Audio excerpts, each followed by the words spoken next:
Big change doesn't announce itself with fanfare or a press release.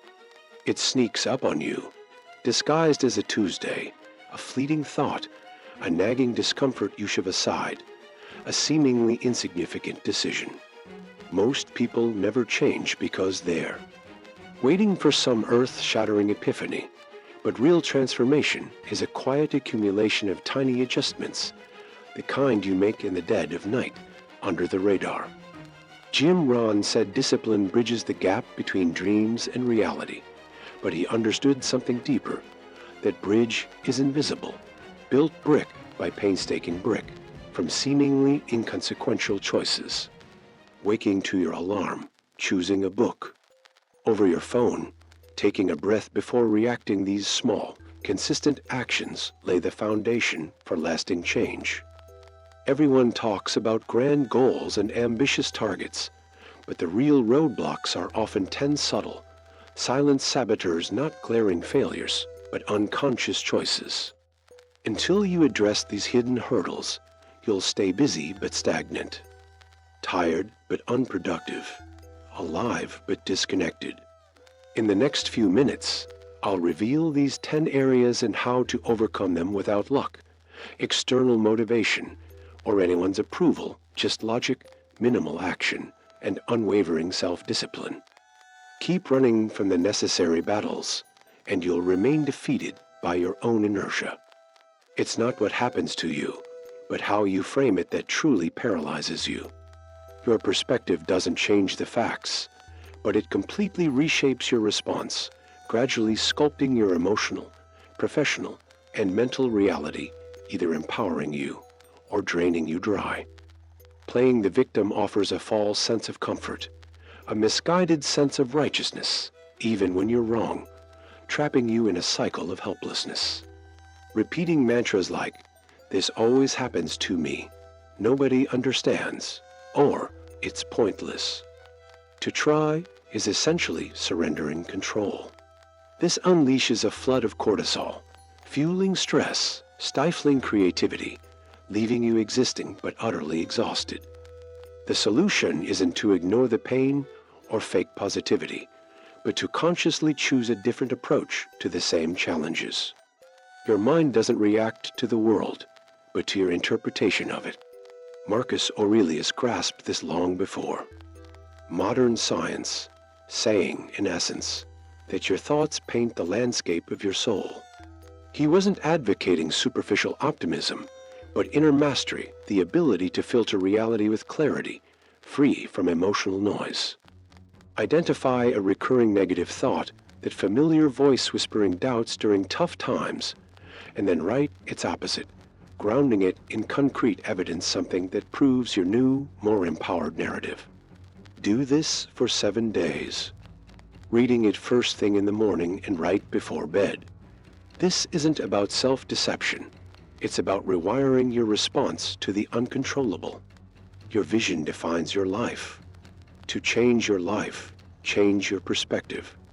Now, let's move on to the next key element that dramatically impacts your influence, connections, and quiet leadership: communication. Effective communication isn't just about what you say. It's the cornerstone of success, often underestimated, yet undeniably crucial. Brilliance, talent, and discipline are worthless without the ability to connect, explain, and be understood. Failing to communicate effectively leads to missed opportunities, frustration, and ultimately unrealized potential. It's not merely about delivering a message, but about creating a genuine connection, leaving a lasting impact. Ignoring this fundamental truth breeds confusion and hinders progress. Many believe strong communication is simply eloquent speech, but true mastery lies in active listening. Exceptional leaders aren't known for their talkativeness, but for their perceptive silence, their ability to analyze before acting, to discern the unspoken nuances, the underlying tension, the true intent. As Jung suggested, speaking without thinking merely repeats unconscious patterns, while listening opens a window into the other person's world, building bridges instead of walls. Most people react instinctively, interrupting, rebutting, defending, asserting a flurry of anxious, self-centered responses. Active listening is the antithesis of this. It's a quiet, emotional discipline, a mindful presence, intelligence applied to human interaction. Make it a practice. In any conversation, listen 80% of the time, and in the remaining 20%, pause before responding, considering tone, context, and the unspoken message. The goal isn't to win, but to understand. You'll discover that the power of communication isn't about dominance, but about the insightful empathy that makes others feel truly heard. When people feel understood, they open up, allowing influence to happen organically, without pressure, conflict, or miscommunication. The key isn't to control the conversation, but to master the art of connection. Self-discipline isn't some glamorous movie scene, a burst of early morning euphoria. It's showing up even when you'd rather stay in bed. It's the quiet, consistent grind, doing the work even when procrastination, temptation, and self-doubt scream the loudest. Want real change? More accomplishments? Lasting results? Then understand this. It's not excitement that gets you there. It's inner strength. Enthusiasm is the ignition. Discipline is the fuel that keeps you going. This quiet persistence is the difference between starters and finishers, talkers and doers. Science backs this up. Repeated, moderately challenging tasks forge deep neural pathways. Habit is biology, not magic. You don't need to feel ready. You need to train yourself. And training starts with a single decision. Do the bare minimum daily, even if it seems insignificant. The mistake is waiting for the perfect moment, the ideal energy, crystal clear vision. But action brings clarity, generates energy. Every time you keep your commitment, even without feeling like it, you rebuild your internal integrity. You become reliable to yourself. Start small. Pick one tiny, essential action. Read for 5 minutes. Tidy up for 10. Write down 1 idea. Meditate. Something small, but consistent. Do it every day without fail for a week. You're not training for the outcome. You're building the invisible muscle of execution. And that muscle, once strengthened, becomes your edge, your advantage, your foundation. Your life's trajectory starts with an invisible launch pad, your belief in what's possible. Ignoring your inner narrative about yourself, others, and what you consider yours keeps you chained to a self-imposed ceiling of perceived worthiness. This isn't some mystical mumbo-jumbo. It's pure mental conditioning. And mental conditioning doesn't shatter with brute force. It reshapes with mindful awareness. Your mindset is the operating system of your reality, the filter through which you interpret setbacks, rejection, limitations, and opportunities. If this filter is clogged with self-limiting beliefs like, "This is just who I am," "Things never work out for me," or "It's always harder for me," you'll remain stuck in a rut, mistaking constraint for identity. But it isn't identity. It's unconscious. Programming narratives absorbed without critical examination. Childhood stories, unprocessed trauma, internalized comparisons. The more you replay these tapes, the more they solidify into unshakable convictions, and every conviction dictates your behavior. You act on your beliefs, even if it means self-sabotage. As Napoleon Hill famously said, whatever the mind can conceive and believe, it can achieve, but the crucial detail is, believing is the key, not just conceiving. Genuine belief emerges from questioning the old script, replacing "this is who I am" with "this is who I'm becoming." In short, every time you think, "I can't," add, "yet I can't lead." Yet, I can't stick to a routine. Yet, this isn't about toxic positivity. It's cognitive restructuring, teaching your brain that this is a journey, not a destination. You don't need a complete overnight overhaul, but you do need to stop undermining yourself with your self-definition, because who you believe yourself to be is who you will remain. We don't own time. We trade it for everything we do. Saying I don't have time really means it's not a priority. That's fine, as long as it's a conscious choice. But usually it's not. Stagnation isn't laziness. It's poor time management. You're busy, yes, but busy with what? You wake up, get sucked into notifications, react to everyone else's emergencies, and suddenly the day's gone, the week's vanished, your life's slipped through your fingers. We often mistake activity for progress. You don't need more hours in the day. You need clarity. That starts with saying no to anything that doesn't build you up. Cut back on screen time, ditch pointless meetings, and stop the unproductive comparisons. All this has a cost: your focus. Lost focus is time you can never get back. Seneca warned us ages ago. It's not that we have little time, but that we waste a lot. That's truer than ever today. Every distraction you indulge in, every poorly spent minute, doesn't just steal time.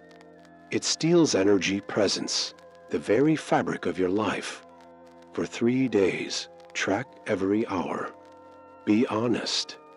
No judgment. Then, highlight in red everything that didn't move you closer to what truly matters. The escapes, the noise, the empty busywork. This isn't about guilt. It's about reclaiming control. Once you see where your time is going, you'll figure out how to get it back. And your life will transform the moment you take back ownership of your time. Want more freedom? Crave more options? Yearn for true independence? Then stop kidding yourself. Knowledge is the key. The more you learn, the more choices open up. Ignorance, on the other hand, is a cage locking you into dependence on others. Opinions, societal norms, and blind luck. Forget the stuffy image of the know-it-all. Knowledge isn't about showing off. It's empowerment, quiet strength, a subtle shift in control. Deep learning gives you a broader perspective, a clearer view than most possess. This sharper vision leads to smarter decisions, bolder actions, and the respect that comes with genuine authority. Think of the one better principle, as James Clear describes it. Small, daily improvements compound into dramatic results. The same applies to knowledge. 2 pages a day might not change your life overnight, but a year's worth of that consistent effort will reshape your thinking, altering your behavior and ultimately your destiny. But most people remain stuck, complacent in their self-perceived knowledge, mired in stagnation, comfortable in their unexamined opinions, repeating old habits for lack of new insights. So, take action. Find a book, an author, a topic that sparks intellectual curiosity. It doesn't need to be complex, just transformative. Read 2 pages a day. No pressure, no rush, just focus. Make it a habit, because this isn't just about information. It's a daily reminder that you're still growing, still building yourself. Knowledge is the one investment nobody can take from you, the key that unlocks doors effort alone can't open.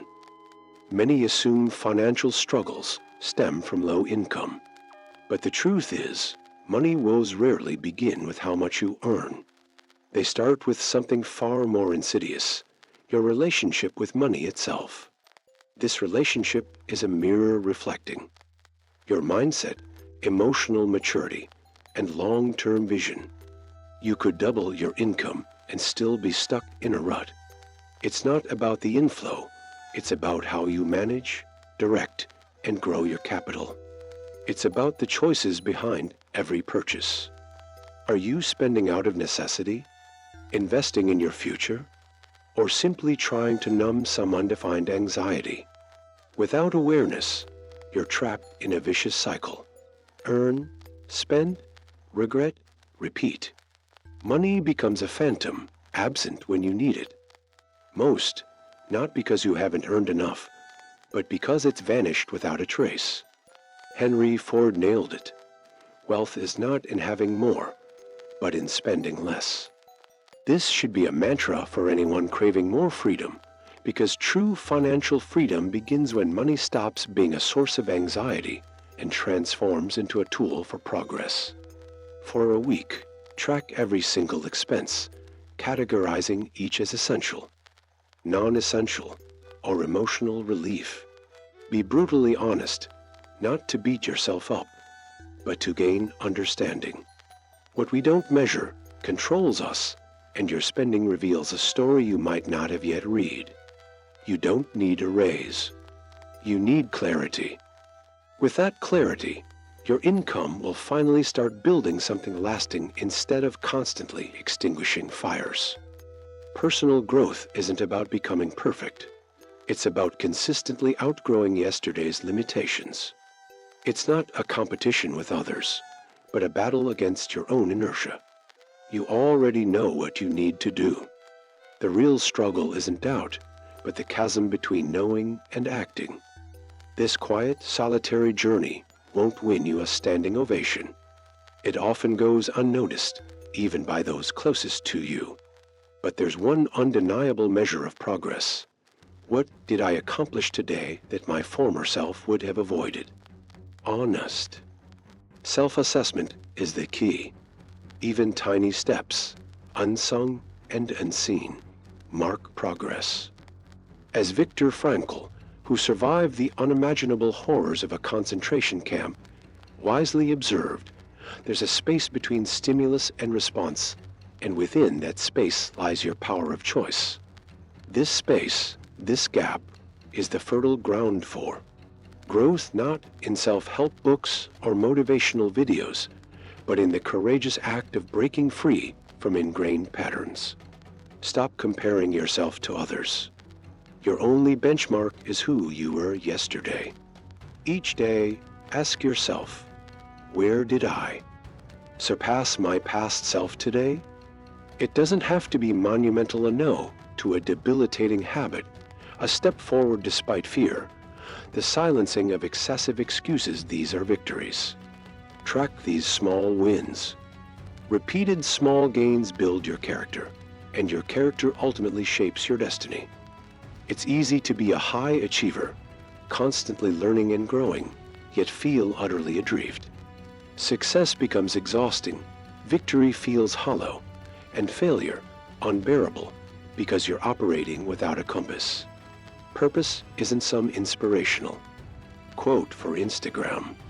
It's the internal GPS that navigates your mind through the storm. Without it, you're at the mercy of fleeting trends, other people's expectations, and arbitrary benchmarks. Living without direction is a recipe for burnout, a constant state of incomprehension, a relentless chase for instant gratification that crumbles at the first hurdle. You lack the foundation, the bedrock, the very reason to keep going.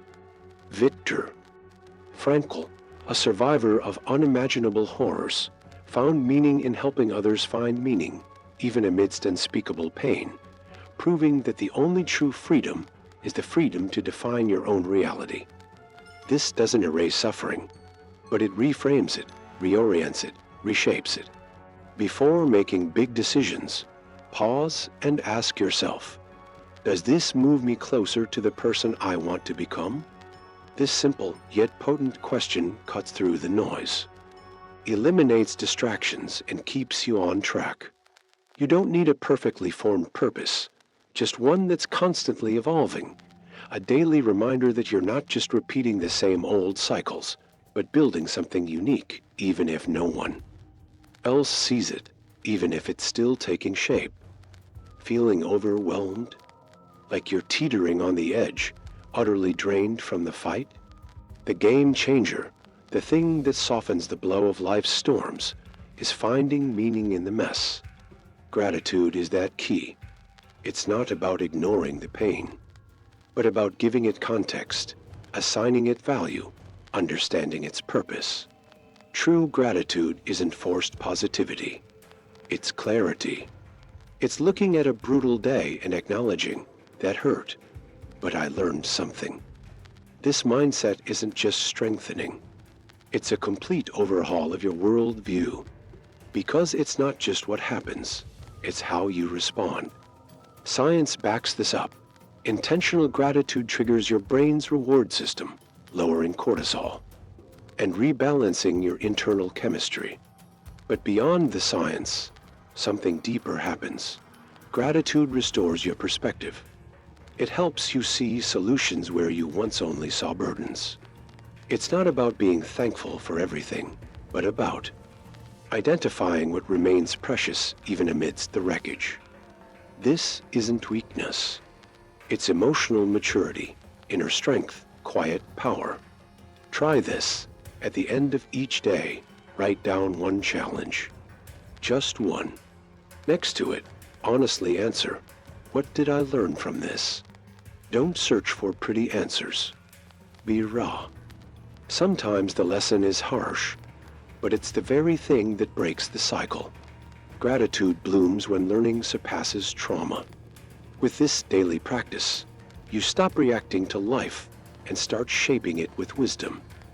Feeling stuck? It's not a single event, but a slow bleed of neglected details, those little things you justify, postpone, ignore. But they matter. Ignoring these 10 key areas keeps you spinning your wheels, different names for the same exhausting, demoralizing cycle. The good news, you don't need a dramatic overhaul. No heroic leaps. Just small, consistent daily choices, quietly, steadily, without fanfare, simply focusing on what matters. You might not even notice the shift at first, but you will feel it. Rushing will give way to calm, uncertainty to direction, hesitation to resolve. Real transformation is subtle on the outside, revolutionary on the inside. As Jim Rohn said, discipline bridges the gap between dreams and reality. This bridge is built brick by brick: attitudes, communication, self-control, mindset, time management, knowledge, finances, growth, purpose. Gratitude, things most people dismiss. Pick one, just one, today. Try it, test it, then another, and another. You don't break through stagnation with brute force. You do it with focused clarity. If this resonated, and maybe even made you a little uncomfortable, that's the point. Share it with someone secretly sabotaging themselves, someone teetering on the brink, ready for a breakthrough. Sometimes all it takes is knowing there's still time. Ready to embrace practical change and quiet transformation? Watch the video, you won't regret it. It's uncomfortable, yes, but essential for genuine growth.